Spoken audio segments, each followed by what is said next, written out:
ফল খাওয়ার উপকারিতা। ফলের মধ্যে থাকা প্রাকৃতিক শর্করা রক্তে মিশ্রিত হওয়ার পর শরীরের প্রতিটি অঙ্গের কর্মক্ষমতা তো বাড়েই, সেই সঙ্গে মস্তিষ্ক সজাগ হয়ে ওঠে। ফলে সার্বিকভাবে শরীরের সচলতা বৃদ্ধি পায়।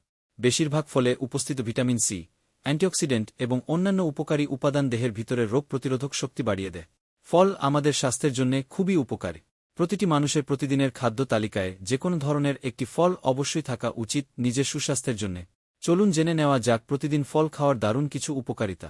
অনেক বেশি পরিমাণে ফল খেলে আপনার শরীরে খুব সহজেই রোগ দানা বাঁধতে পারবে না। ফল আপনার স্বাস্থ্য এবং আপনাকে শক্তিশালী করে তোলে। প্রায় সকল ফলেই থাকে পানি, যা আপনার ত্বককে সুস্থ এবং নরম রাখতে সাহায্য করে থাকে। প্রতিটি ফলে থাকে অ্যান্টিঅক্সিডেন্ট, যা শরীরের খারাপ ব্যাকটেরিয়াগুলোর বিপরীতে কাজ করে থাকে। ফলে থাকে প্রচুর পরিমাণে ফাইবার বা আঁশ, যা শরীরে মেদ জমতে বাধা দেয়। ফলে আপনি খুব সহজেই মোটা হবেন না। এরই সাথে ফাইবার কোলেস্টেরল এর মাত্রা নিয়ন্ত্রণে রাখতে সাহায্য করে। ফল আমাদের শরীরে বিভিন্ন রকম ভিটামিন এবং মিনারেল এর ঘাটতি পূরণ করে থাকে। ফল নিয়মিতভাবে খাওয়ার ফলে আপনাকে স্বাস্থ্যকর এবং দারুণ দেখাবে। ব্রেইনের কার্যকারিতা বৃদ্ধিতেও ফল কাজ করে থাকে। ফল সম্পূর্ণই একটি প্রাকৃতিক উপাদান, তাই ফল খাওয়ার ফলে আপনি অনেক বেশি এনার্জি পাবেন এবং সুস্থ অনুভব করবে। ফল আপনার হজমশক্তি বৃদ্ধিতে সাহায্য করে বলে আপনি থাকবেন পেটের সমস্যা মুক্ত।